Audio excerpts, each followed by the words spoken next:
It's the Dreylor Show. Here's Taylor and Drea. Bow, bow, down now.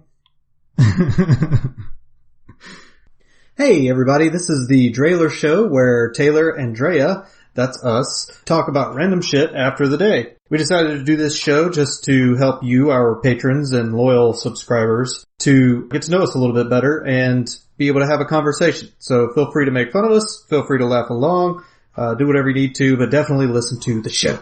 Bow, bow, down now.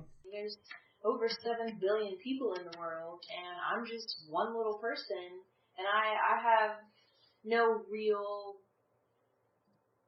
traumas or experiences to speak of. Yeah, but I'm going to bust up in people's lives and be like, you should listen to me because I am sparkling.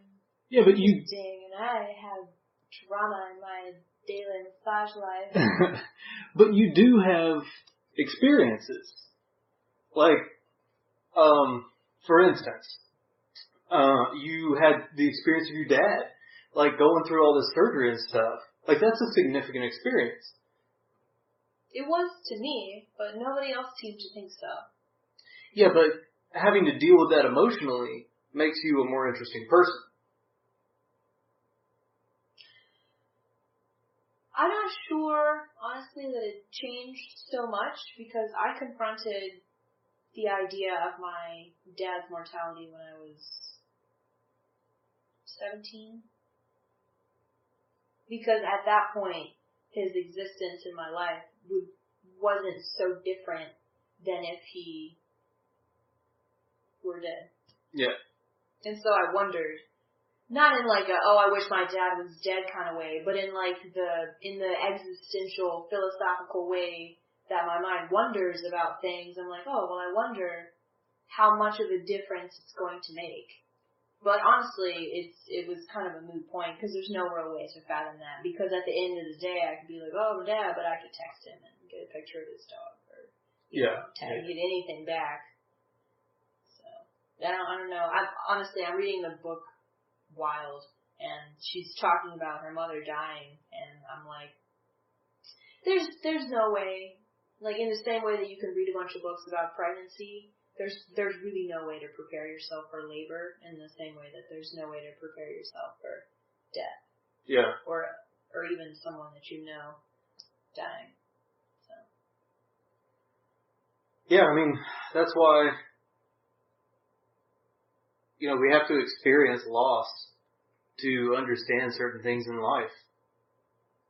I mean, I didn't really start trying to grapple with any death other than my own until my dad had that heart attack. Like, I'm comfortable with my own death because, well, I don't really know why. I've just always been comfortable. Like, I've always kind of understood from an early age that I'm going to not be here one day. And I'm pretty okay with that. It just seems like really straightforward, like, that's how life ends, right? Like, you go through life and at the end, you die. And that's it. And for some reason, I've always been pretty comfortable with that. But when it comes to like my dad dying, that's a much different scenario because the way that I feel about it is my dad still has shit to teach me. And even though I'm not like super close with him, and we definitely have our differences, we definitely don't get along all the time. And he probably doesn't have as much that he would like to tell me or would be able to teach me as he would like to think. He does still have stuff to teach me, and I definitely want to learn that shit from him. So, I don't know. No, my dad was the same way. He didn't really face his mortality until his dad died.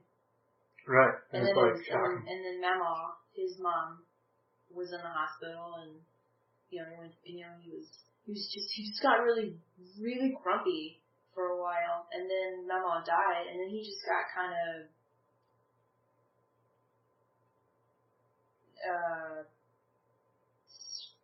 stagnant, just kind of like stunned.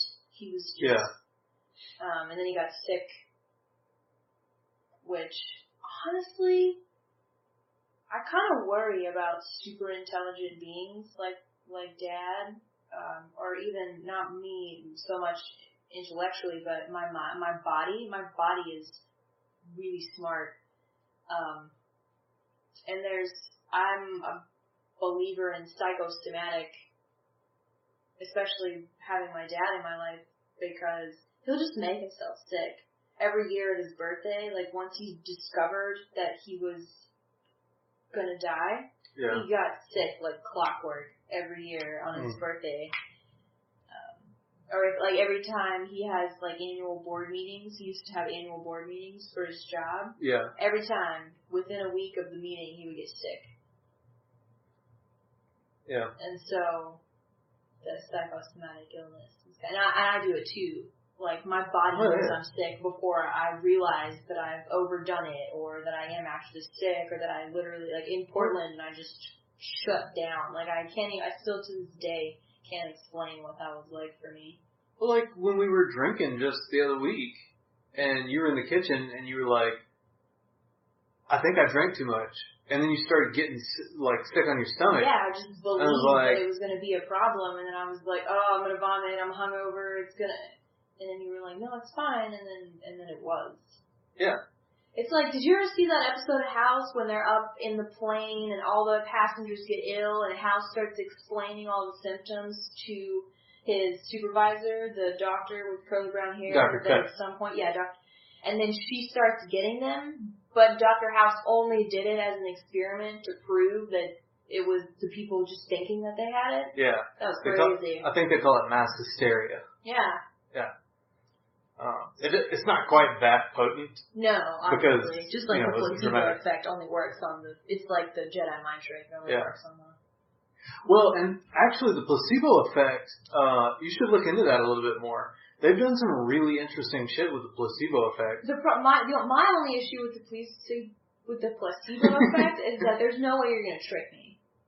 Like, if someone's telling me something that's not, that there's just a tiny, I can tell, like, I'm a lie detector. Like, there's no way you would be like, oh, this is going to do this, and I wouldn't be like, yeah, I saw that smirk in your mind. Right. So then that's actually not the placebo effect that's taking place on you. Because in order for it to actually be the placebo effect, they would have to legitimately fool you. I know, that's what I mean. I've never been subject to the placebo effect because they can never trick me. Yeah. So it simply is not a plausible explanation in my realm. That makes sense.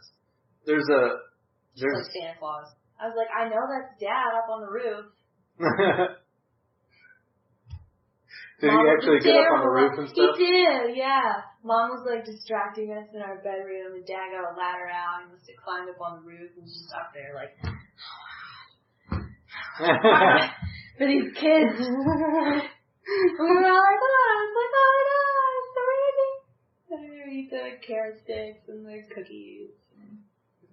Hey Mom, how much does the reindeer weigh, you think?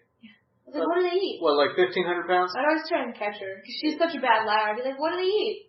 And then she'd just like rip off something and ask her a question that's not supported by society with a consensus of an answer. Right. And she'd be like, I'm like, Yeah. Gotcha.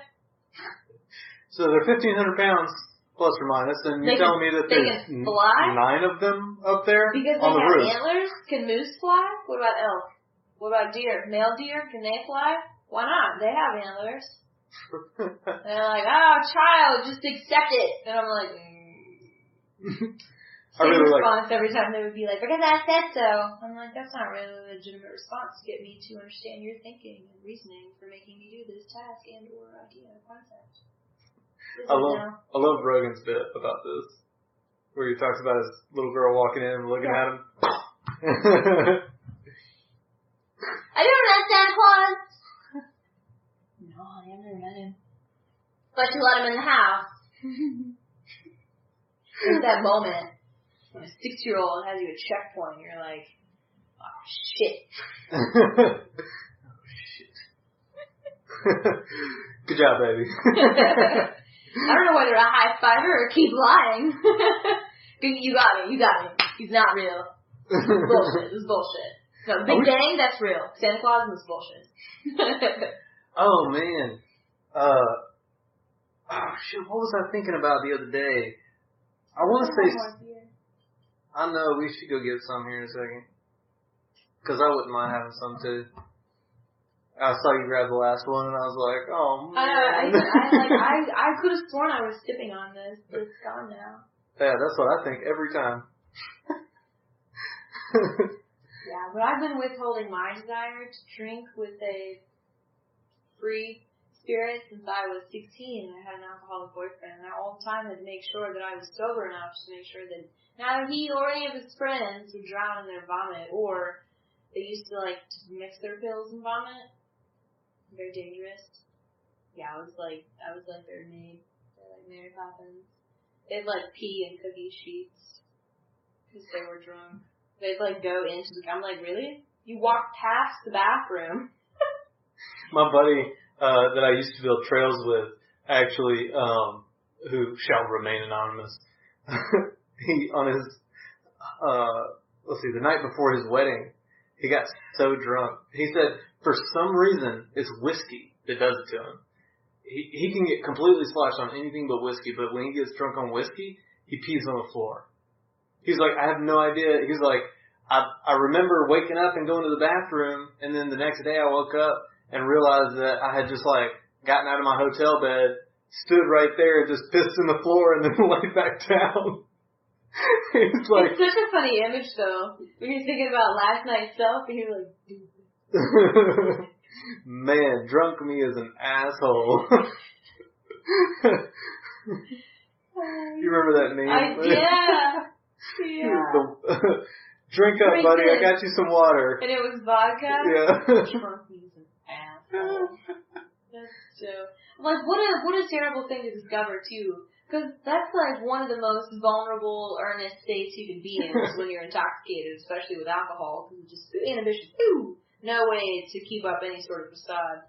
So to find out that you're like, he, like just being a total dick, especially to yourself, because what an easy target. Like, you know all of your worst fears and secrets and triggers, and like, that's so rude. So rude. So rude. Unacceptable. This is nice. Oh, you just sitting and talking to me. It is nice.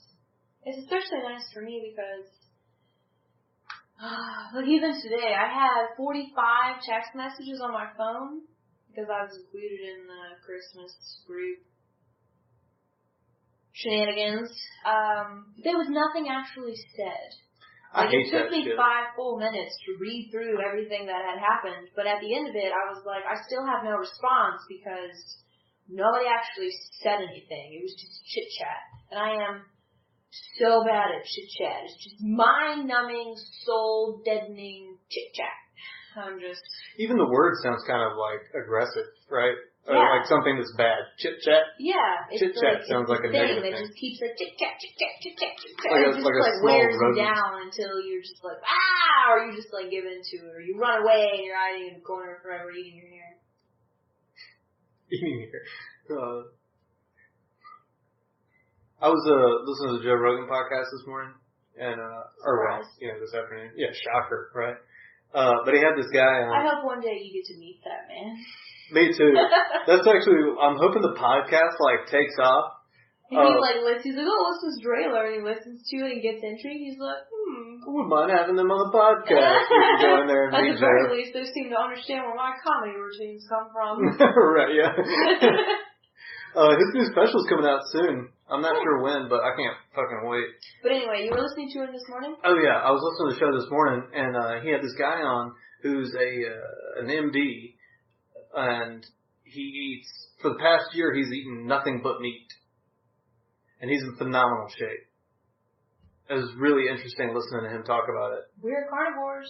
Well, everybody's always said that we're omnivores. Like, science has always thought that we're omnivores. We're carnivores. If you've ever studied the muscle or the anatomy of the body at all, we're carnivores. We need protein straight up all the time. Yeah, and it turns out, he was talking about your body actually can convert protein to other shit. That's protein can be converted into what you need it for, and also protein can be converted into just about anything else. Our bodies have the ability to literally like bank stuff. They'll just like put it in a database for when we need it later. Yeah.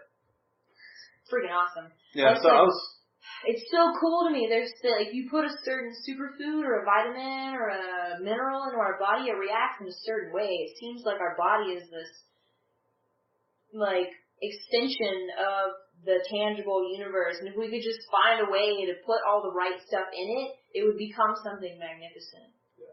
If we could just get enough people to treat it the right way so we could kind of get a legitimate baseline for where we need, like, not to be vain, but for me, like, I would be a legitimate baseline to start off at.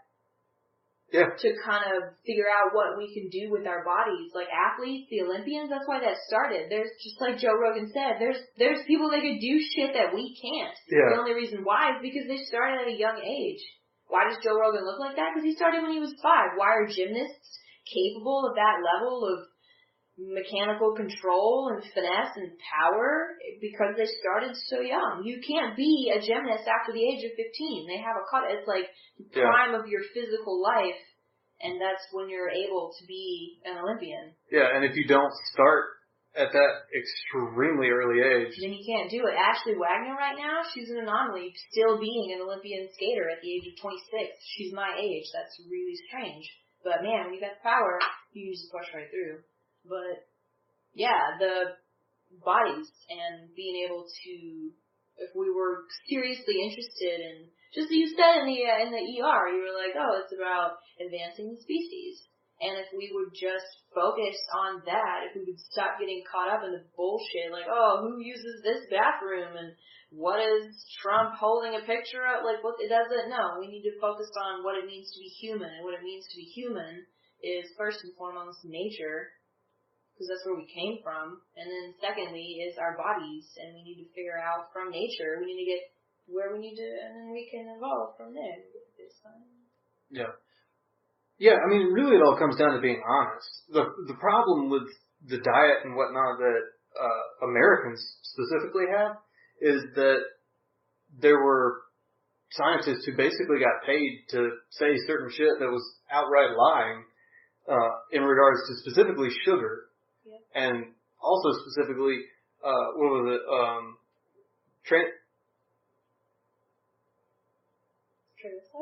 saturated fats or unsaturated fats, or something, and cholesterol, specifically. So it turns out that cholesterol, like dietary cholesterol, doesn't have hardly anything to do with whether or not you have heart problems. Like my dad's... Sodium. Well, it's not even sodium, actually. They've figured out that sodium is not hardly bad for you at all, either. No, it's your sodium levels that determine the cholesterol, right? Oh, no. It's what you eat that determines your cholesterol, but cholesterol does a whole bunch of different shit in the body. Like, my body can't make testosterone without cholesterol. If I had eaten more meat growing up, I'd be a much bigger person. I'd be 3 or 4 inches taller. Like, it makes that much of a difference when you're growing up. Because your body needs meat. Like, you need to, that's all of the societies that are the tallest in the world, traditionally, the societies that are the biggest people are the ones that have the greatest source of meat. If they had a good source of meat, they grew faster, stronger, and bigger.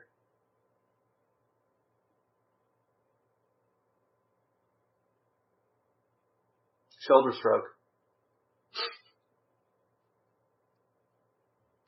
Did I come up with this last time we were talking when we were in there? Okay. I think that's something I've thought about multiple times before. Just commentating my body movements when we're recording. Be like, shoulder shrug. Or smile. Head nod. Wave. It'd be like emoticons, but on audio.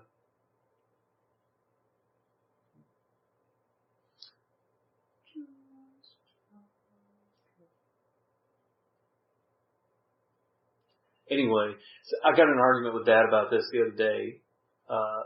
Maybe I told you about this already, but we were eating at Sasha's, and I can't remember how it started, but basically we were talking about carbohydrates. Oh, it was vegetarianism. And I was trying to ask Mom why Thomas is a vegetarian, and because I have no no idea how he started down that path. But like, it's definitely not healthy for him at this point. But he really needs nutrients. And he's not getting them from eating just spaghetti. Coffee? Yeah, basically eating just coffee. And sugar. Almost exclusively refined carbohydrates, like very little protein, and that's why he looks like a twig. That's why he disappears when he turns sideways. Because he's not eating anything. He's not eating anything the body needs.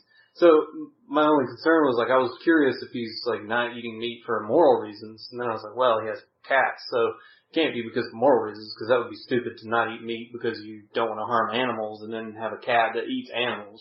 That doesn't make any sense. That were, animals that were farmed as opposed to just hunting down mice and stuff in the house or something. But, so then I was like, well, maybe he does it for health reasons, which is stupid because it's not actually any better for you. Maybe better for like some people, but it's very few, very, very few. Very especially not men. Yeah, especially not men, which Thomas is. So, I was like, there's not really any reason for him to do that. That's social. Yeah, maybe he's just virtue signaling or whatever. Almost everyone in Asheville is a vegetarian. It's completely ridiculous. I don't know why. I don't understand. So, like, if I were going to change my diet, I would, like, really look into it. I'd have a lot of questions. How do they not do that? Because our bodies they'll respond to the foods that we put in there. You can literally see the changes that it makes when you change your diet. So I don't know how someone could be eating one thing, first of all, without having looked into it at all, which is how we all start because we're eating whatever our parents give us. But then after that, I don't know how anyone would change their diet without at least asking the cursory questions like, what is the average level of protein that a male body needs in a day? And it's going to be about 50 grams. And if you're going to be a vegetarian, then you at the very least need to figure out how to get 50 grams of protein into your body via plant-based protein sources, which is not that hard. It's really not that hard. Like a hard-boiled egg, 10 grams. You eat 2 hard-boiled eggs, you're almost halfway done. Yeah. Not that difficult. I do it. But at the same time, though, you have to remember that meat has a lot of stuff in it that other protein sources don't. That's what I say at the very least. Yeah, I mean, but meat has a more complete amino acid profile. There's just better shit in it. That's what it is. It's just better shit. Yeah. Like, it's so simple. Plant-based protein is an alternative to animal-based protein, but it is, in its definition, an alternative. Yeah. It's hey, if you're not going to do this thing that's really the best for you, then here's an alternative that you can consider. But if you're going to go the route of vegetarian plant-based protein, you're going to probably need to combine it with something else because you need to have complete proteins, and it's really difficult to get a complete protein from one vegetarian source. Yeah. And so then, as I was saying, if you're going to switch your diet to anything, especially vegetarianism, because you're cutting out the most important thing that is important to our bodies, protein, then you need to research complete proteins and how you're going to get those in your vegetarian diet. And it's really hard and complicated and expensive. And Thomas doesn't have a job, so yeah, I don't know how he would afford to be a valid and healthy vegetarian. Yeah, I have no idea. It kind of reminds me of that thing that Tim Minchin says. It's in that beat poem called Storm, where he's talking to that hippie chick, and he's like, by definition, alternative medicine has either been proved not to work or has not been proved to work. You know what they call alternative medicine that's been proven to work? Medicine. Yep. I was like, yay. Oh, but you were talking about sugar and the lie that was sold, and I was thinking about yogurt and how ironic it is that you can find nothing but like low-fat, zero-fat yogurt. Oh my God. That is way more unhealthy. If we could you could burn more fat. If you got the full-fat yogurt, then it's actually hindering your ability to burn fat by not giving your body fat. Because fat is not what makes fat. It's just the same word. Sugar is what makes fat. Yeah. So if you get full fat yogurt and eat it, your body will turn those fats into energy, and then you're going to do something with your body, and then you're going to burn off the fat that you made by eating that sugary candy bar or beverage or McDonald's or any fast food that you eat. Because it's not fat. It's sugar. Yeah. And it all goes back to that honesty thing where it's like if people had just been honest from the get-go. Our body needs glucose. Glucose is one of the primary elements in developing ATP, which is how our body creates all energy to do everything that we do. Yeah. It needs glucose to do that. Well, and actually that's one of the things that protein can be turned into. Your body can break protein down into glucose. For sure. Yeah, that's one of the things, the magical things that protein does. And they're like, yeah, protein, you can't really get, like, unless it's red meat, you can't really get too much of it because that's with the cholesterol. But that's really not even, that's also kind of a white lie that's been sold. There's not really the ability to eat too much red meat because the red meat is not actually the problem. It's the problem that they eat red meat and then they sit on their ass and they let all of it just... Or they eat a bunch of other shit with that red meat. So, like, when they do studies, they're like, how many times do you eat red meat per week? And they're like, well, I eat red meat 5 times a week. And then they have 2 people. One of them eats like grass-fed and grass-finished beef 5 times a week. He has a nice, did you just fart in my face, Jess? Jesus. Has a nice, healthy steak 5 nights a week. And then the other person eats a cheeseburger every day for lunch. And they both eat red meat 5 times a week. But they're not, because the guy eating the burger is having the burger with a bun and probably a sugary drink and some French fries. They did super size me. That guy, he had super size meals from McDonald's he did it for a month. He was supposed to do it for 3 months, but after 1 month, the doctor said, if you continue eating like this, you're going to die. Like, there's no doubt about it. I'm looking at everything.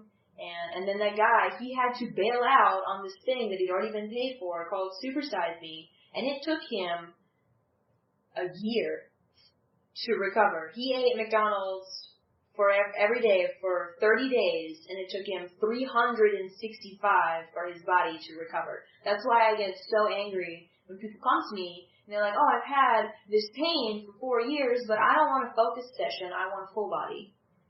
And so they had this thing that they've been working on for their whole lives, and they give me 15 minutes to work on it, which is impossible because I can't get it to the pressure that I need to because you need time to get into the deep tissue. And so it's the same with that. He spends 1 month eating crappy food, and then it'll take the body a year to recover. And you get these people, they're like, start working out, and 2 weeks later, they're like, oh, I don't see any improvements. Right. And I'm like, honestly, like people, you have to give your body more time. Like, if you gave your body at least as much time to recover as you spent destroying it, you would see some results. It seems so obvious when you like think about it, you break it down. It seems like it's not hard, right? I wonder why we as humans have so much trouble just like figuring out basic life shit. Because it's not taught to us. If we were taught in school, if there had been any single anatomy or systemic, any sort of class at all that taught me about my body or anything, I might have would have started thinking about it beforehand. Yeah. But we're not taught to think about our bodies as something that we need to know about and take care of. Or maybe not yet. Maybe that's kind of what we as like our generation is going to be about, because there's certainly a very body conscious absolutely scene arising. Yeah. And it's mostly younger people. There's some like, chiropractic, like 50-year-old healthy people that are like, yeah, I saw this coming from when I was 20 years old. Or even me, like I grew up in a place where yoga was like, I didn't even know what it was until I was 20, 25 years old. But even still, I was inclined to be in my body, so much so that the food made me sick, and I was constantly ill. And when I got my first massage, or I was exposed to dance, or my first yoga class, I immediately latched on, because I was like, this feels right. This feels like what the body ought to be doing. Yeah, and thank God, because I'm exhausted. Yeah. And then I started finding real food. I didn't even know what an avocado was until I was 20. I was like, I've never heard of an avocado. I've never heard of a papaya. I've never heard of all these kale, quinoa. I didn't know what it was. There was one legitimate restaurant in Canton, and aside from that, it was all fast food. Yeah. Or mom and pop, which tasted good, but it was just buttered and bacon grease, essentially, because they'd save bacon grease and cook with it, because it made it taste better. Yeah, it does make it taste better. And you don't know that it's bad until you do, and we do now. Yeah. I was thinking about trying the all-meat diet for a little while. Because, I mean, I could buy... I think I'm supposed to eat like about 2 pounds of meat a day. And if I did that, that's actually not too expensive.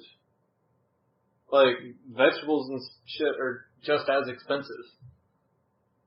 Or they're not just as expensive. It's a little bit more expensive, but it's not that bad. And if I just started doing that, like, maybe I'd start actually, like, losing weight a little bit more and getting back in shape. I might be cautious with the tunnel vision nutrition, because there are, and always have been, many varying ideas on diets and nutrition and what's best and what's not. But the underlying message that you could pick out amongst every single one of those musings or diets or implementations is you need a little bit of everything. See, that's what this Sean Baker guy on the podcast was saying. He started to disagree with after a while. He's like, I just started eating just meat and I felt good. He's like, you know, you say that out loud, and honestly, my brain was like, I could believe that, because I'll try new foods, and I'll eat like a varying dishes, but they're always the same ingredients. Like, I'm always eating the same things, and that's what my body because if I try and go outside of what my body's already told me that it likes, I get sick, or I feel ill, or I get nauseated, or something doesn't. And then, but if I eat what I always eat, it's apples, avocados, almonds, chicken, bird food, beef. Yeah, it's nuts, sunflower seeds, cucumbers, carrot, hummus, all that stuff. It's what my body has. It's what I responded to when I was given it as a child, and it's what I've sought out as an adult before I even knew what it was, and it's what I continue to buy every time I go to the grocery store. And it's always the same thing. Yeah. I feel bad because you read superfood books and they're all like, you need this for this and this for this, and I'm like, oh, so I need to like make a list and make sure I get everything at every point in the year. But then at the end of the day, it's what does your body want? Because your body is, honestly, I'm starting to believe our body is smarter than our minds, because it's got that gut brain, and our mind can be swayed in so many ways, consciously and subconsciously. You don't even know what's happening, and then you're eating things but your body's like, no, I want this. And my body, what it tells me it needs is it wants a little bit of protein, fats, mostly carbs, and water. And that's all it asks me for. Yeah. If I'm drinking a Mountain Dew or I'm eating Taco Bell, it's because I have a mental or nostalgic craving. Yeah. It's not because my body's like, I need this food. I need this for survival, or I need this for nutritional purposes. Right. My body knows, even before I did, what was nutritional and what was not. And in that, I did a lot of research in nutrition, and it's always been proven that the body, at the very least, there's an array of vitamins and minerals that we need, and that does not come from meat. You only get vitamins and minerals from either plants or a vitamin supplement. I don't know if that's true though, because if the meat is fed well, then it does actually have a lot of that kind of stuff in it. Because it uses those vitamins and whatnot to build muscle. Like, it's in the meat that we eat. Especially if you want to eat organ meat. Organ meat's incredibly good for you. I suppose that's maybe where the controversy comes in, because then people start asking, well, is the meat that you're eating that's marked high quality actually high quality? Yeah. Well, And the Sean Baker guy, and I'm not trying to just like quote everything he says. It was just interesting to me. I'm not like full-heartedly buying into what he's saying. But he was talking about the balanced diet approach, like being a doctor. He's like, that's just a cop-out. Like, doctors just don't know what to tell you. So they're like, well, you should eat a balanced diet. Like, thanks for the specifics, Doc. Like, do you know why I should eat a balanced diet? Because it sounds good, duh. Yeah. Like, clearly balanced. Not one diet would be suitable for everyone. Yeah. It's ludicrous. That's like telling somebody that they should eat a good diet. Yeah. Eat a good diet. Okay. What? If someone's like, oh, what kind of music do you think I should get into? And they're like, listen to the good music. You'd be like, Yeah. Can you recommend any bands? I recommend you listen to a balance of bands. How about the first letter of the bands that I should be listening to? G. Yeah. For gorillas. Yeah. So if there were any sort of nutrition or anatomy or any kind of classes like that, maybe kids or young, I would have been prompted at a younger age, because that's how you get these awesome Olympian or Joe Roganish bodies, is they do it from an early age. So if I had known from an early age that I shouldn't be eating McDonald's because I don't eat something that you don't know what's in it, then maybe I would be an Olympian or a figure skater, or at the very least further along than I am now. Well, not to mention the fact that, like, since I grew up eating what I did, you crave it now. And drinking I'm in that routine. It's really hard to put that down because I'm so used to, like, drinking Mountain Dew. Yeah, it's like that much known, people are like, oh, well, vegetarianism, but bacon. Like, yeah, people are like, animals and blah, blah, blah, but yeah, you never have bacon. Like, I know people, but it's a thing, it's experience, it's very tasty. Yeah. Like, it's not something you can just forget. You're like, oh, turkey bacon. You're like, yeah, I know it's healthier and it tastes fine, but it'll never taste like bacon. Yeah. It's just something you won't understand unless you've eaten bacon. So you, virgin vegetarian, I'm sorry, but you're not going to understand what I say, or what I mean when I say I could be a vegetarian if it weren't for bacon. Yeah. Because I've said that to people.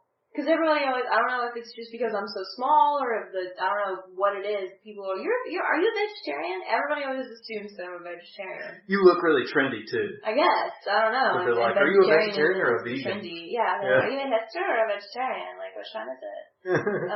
And I'm like, well, neither. And they're like, oh, that can't be right. Yeah. But they always assume I'm a vegetarian. And I said, why? But I'm like, yeah, maybe if I hadn't eaten bacon ever, I could be a vegetarian. But now I grew up on pot roast and cheeseburgers and salmon and bacon and no easy bake breakfast pie. Like, no, sausage and eggs, liver mush. Like, it's good. That's what I woke up for on Saturday mornings, was bacon and cartoons. I ate a pound of bacon in one sitting once as a child because it's so delicious. And it's not bad for you. It's not bad for you. If you eat it like I did, it's bad for you, but that's only because of the sheer amount of fat and grease that's in it. If you eat, like, if the amount of fat that's in bacon is healthy for your body, we need that. It's healthy for us to process.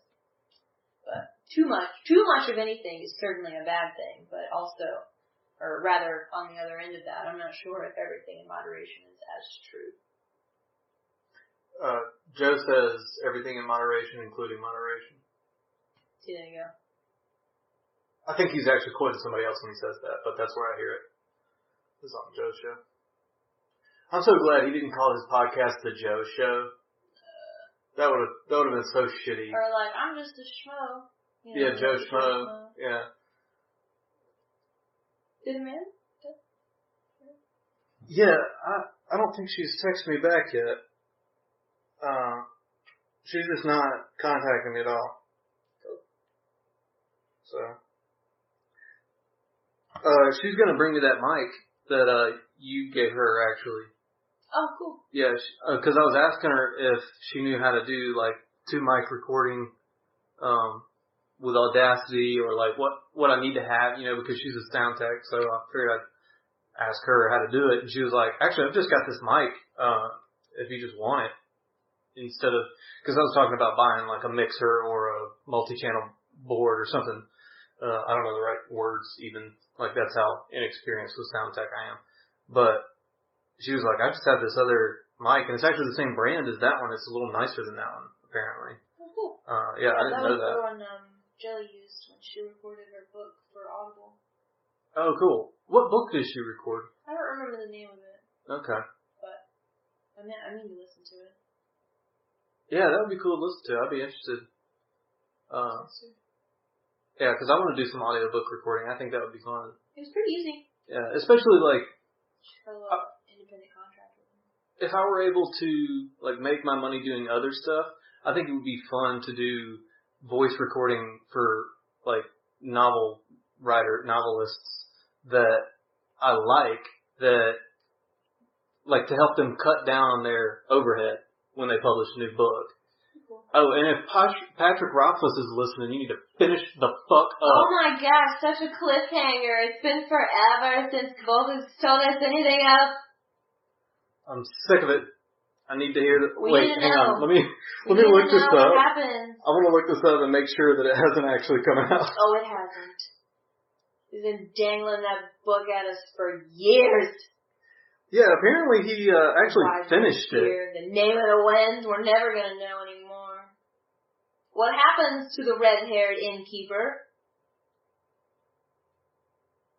Flame red hair. Alright, works. Let's see, he did the slow regard of silent things. I'm glad he did that, but That's I didn't... irrelevant to the whole story. I didn't really enjoy it either. Did you read it? No.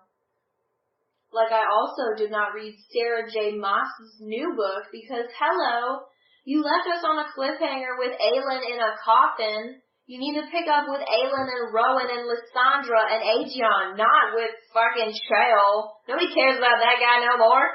Spoiler alert. Not for the last. I didn't read the other one, so there's actually no spoilers if you read the 5th book, Empire of Storms was the last one I read. What's the new one? Anyway, the very last one, I didn't read it because Aelin's not in it, and she's the reason I got my tattoo. Oh. Rattle stars. How am I supposed to rattle stars without Aelin Galaxinius? We should, I was thinking about, we were talking about recording audiobooks and stuff. I want to read, some of my favorite sci-fi books to you. Because I was thinking about, like, you don't typically like sci-fi, but I'm thoroughly convinced that the only reason you don't like sci-fi is because you haven't read any really good sci-fi. So what, would you be open to that? Maybe like reading just like Ender's Game or whatever? Or maybe We Are Bob? I have been recommended some good sci-fi. I have failed to read both bad and good sci-fi. I simply don't care for the genre, but I will try again. Sure. Well, Orson Scott Card does a great job with like character development and all that. And he's a fantastic writer. It's really, really good. Like, all of his books are phenomenal. Which sci-fi books were you recommended? Do you remember? Because well, I know I was recommended Ender's Game and Scott Adam, Hitchhiker's Guide, Douglas. Oh yeah, I've never read that. And also Animorphs. That's when it came out, but that's 90s sci-fi.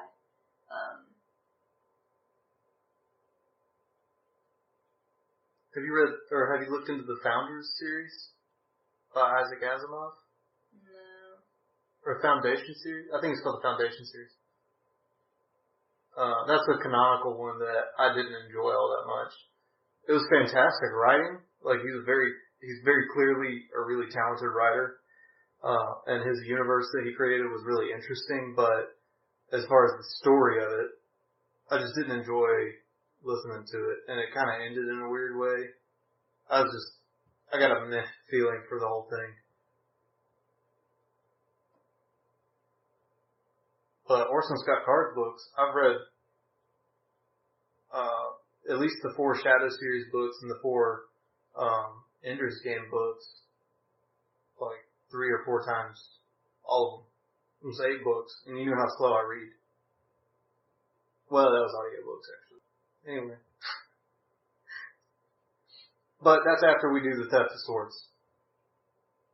So that's in the distant future. Because I do want to read this Theft of Swords. Hey, food.